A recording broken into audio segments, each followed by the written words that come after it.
त्याच्यामध्ये 3 gas cylinder मोफत देण्याची वर्षाला योजना असेल, त्याच्या संदर्भामध्ये आमची लखपती दिदी करण्याची योजना असेल, मुलगी जन्माला आल्यानंतर ती 18 वर्षाची होईपर्यंत तिला टप्प्याटप्प्यामध्ये 1,01,000 रुपये त्या ठिकाणी देण्याची योजना असेल, अशा कितीतरी महत्वाच्या योजना या राज्य सरकारने आपल्याकरता आणलेल्या आहेत। मी आता माझ्या मायमाऊलींना त्या राखी बांधत होत्या, खरं तर रक्षाबंधन होऊन गेले 19 तारखेला, परंतु एक प्रेमापोटी आपल्या भावाला आपण राखी बांधावी म्हणून तुम्ही सगळेजण आम्हाला राखी बांधण्याचा प्रयत्न करत होता। एवढ्या राख्या माझ्या एकनाथरावांच्या देवेंद्रजींच्या हातामध्ये, कधी एवढं प्रेम किंवा एवढ्या राख्या आम्हाला आजपर्यंतच्या रक्षाबंधनामध्ये इतके वर्ष झाली कधी आम्हाला घातलेल्या पाहायला मिळाले नाही।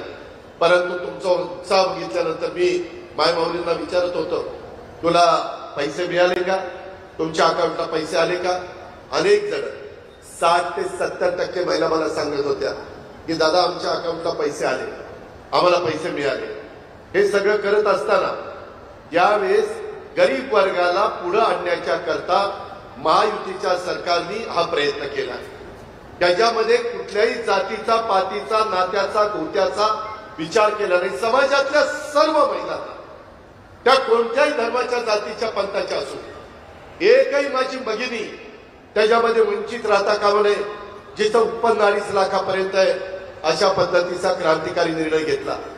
परंतु विरोधक त्यांना हे बघवना, कोर्टात जातात योजना बंद करा म्हणून सांगायला। आम्ही सरकारमध्ये आल्यानंतर योजना बंद करू अशा प्रकारची भाषा ही लोक वापरतायत, तुम्ही पेपरला वाचताय। अरे तुमची द्यायची दानत नाही, जे देताय त्यांच्याबद्दल तुम्ही काढून घेण्याची भाषा करा। नमस्कार।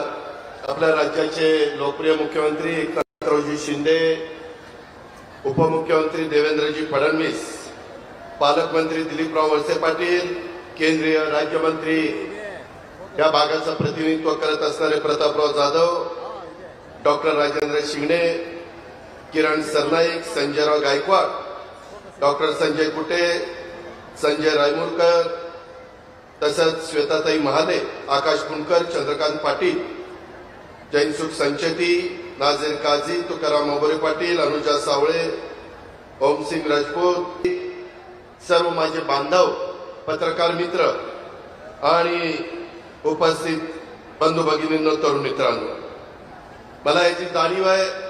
सुरुवातीलाच मी माझ्या मायमाऊलींचं, सगळ्या बहिणींचं, सगळ्या मुलींचं, सगळ्या बांधवांचं मनापासून आजच्या या कार्यक्रमाला मुख्यमंत्री माझी लाडकी बहीण योजना आणि बुलढाणा शहरातील विविध विकास कामांच्या लोकार्पण सोहळ्याच्या निमित्तानं स्वागत करतो। प्रचंड मोठ्या संख्येने आपण सगळे आलात, सकाळी आलात, त्याची आम्हाला जाणीव आहे।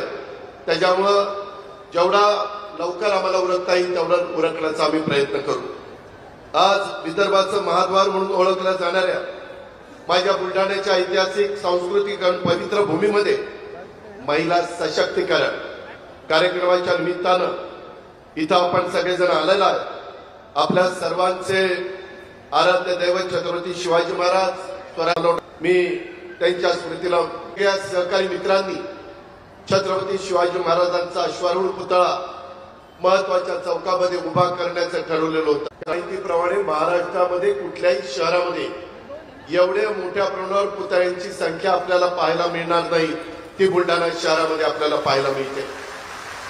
अतिशय शहराच्या वैभवामध्ये भर घालणारे अशा पद्धतीचे हे सगळे पुतळे, त्याला सुशोभीकरण, उद्याच्याला त्याचं चांगल्या पद्धतीनं त्या बाबतीमध्ये कुठली अडचण राहू नये, कारण एवढे पुतळे असताना त्याचा मेंटेनन्स असेल, त्याचा बाकीची सगळी सुरक्षा व्यवस्था असेल, त्याची स्वच्छता असते, त्याचा टापटीपणा असेल, हे सगळं त्या सर्वांच्या नावाला साजेसं अशा पद्धतीनं नियोजन, काही गाळे काढलेले त्याच्यात पैसे त्या ठिकाणी मिळणार आहेत आणि ह्याच्यातून हे सगळं चालणार आहे।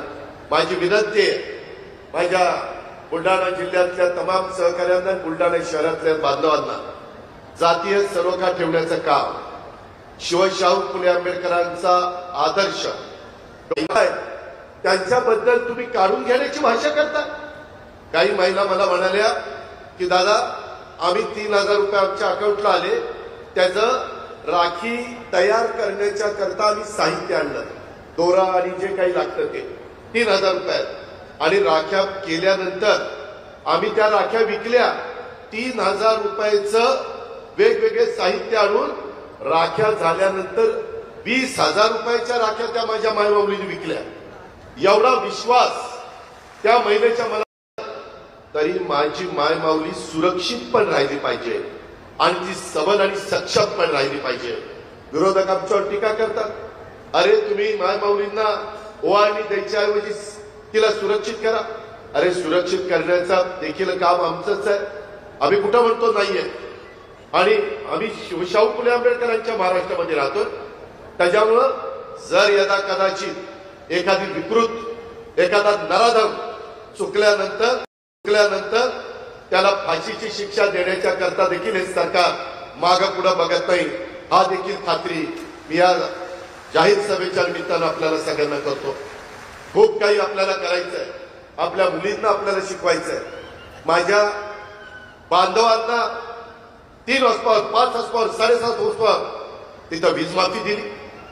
आज लवकरच परवा मला देवेंद्र फडणवीस साहेब सांगत होते की अजित पवार आपल्याला आता बिल द्यायचं आहे, बघा तुम्हाला किती रुपयाचं बिल येत आहे, कशा पद्धतीचा निर्णय। शिंदे मुख्यमंत्री झाल्यापासून सांगतात हे सरकार तुमचं आहे, हे सरकार शेवटच्या माणसाचं आहे, त्या माझ्या मायमाऊलीचं आहे, ते माझ्या गरीब माणसाचं आहे। समाजातल्या सर्व जाती धर्माच्या लोकांना न्याय देण्याची भूमिका या सरकारची आहे। आणि म्हणूनच हे जे काही आपण मुख्यमंत्री माझी लाडकी योजना दिलेली आहे, बघता बघता दिवाळी येईल, काळजी करू नका।